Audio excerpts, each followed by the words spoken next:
Hello, soupers. Today's soup is going to be a potato tomato spinach soup, and this comes from a recipe that Rachael Ray made on one of her shows, and it is delicious. Thank you, Rachael, for teaching us this soup. So let's go through the ingredients really quickly. To begin with, you're going to need some chicken broth for this one, and we recommend going for an unsalted or low sodium version where possible, just to cut down on your sodium.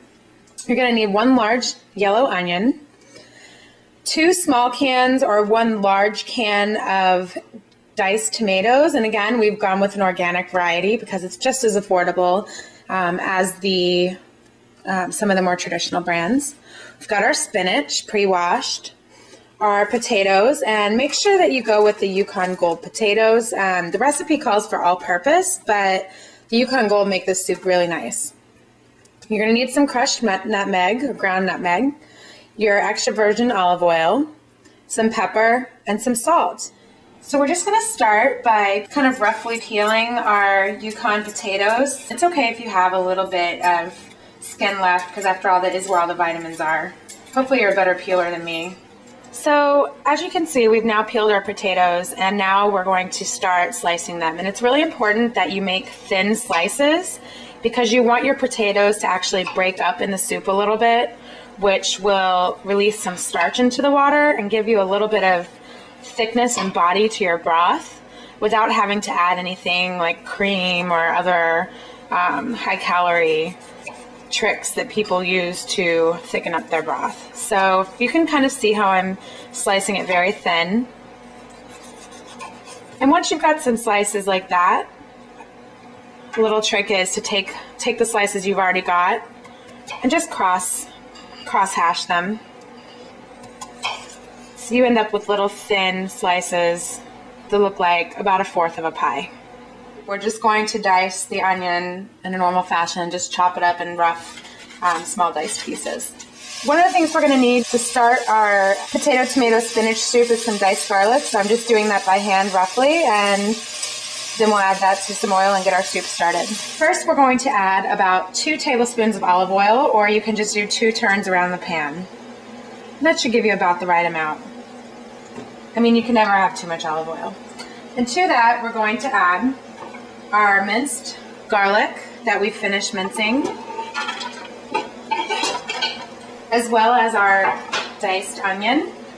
We're going to put this all in together and kick up the heat and start cooking it down. So it's been about 2 to 3 minutes. We're now going to add our low sodium broth and let that come to a boil. Remember, you need 2 containers of low sodium broth, so go ahead and add that in. All right, now that our mixture has come to a boil, and again, this is our broth, our chicken broth, as well as the onions and garlic. Just going to turn the heat down. And now we're going to add in our thinly sliced potatoes, which are going to begin to break up, release a little bit of that starch we talked about, and that's going to give our soup a little bit of texture.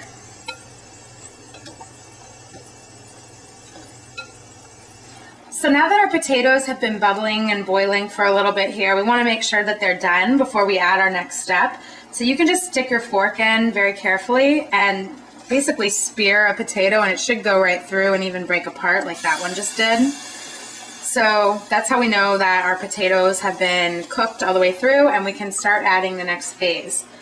So the next part is to add in 2 small cans of diced tomatoes and puree, or 1 large can.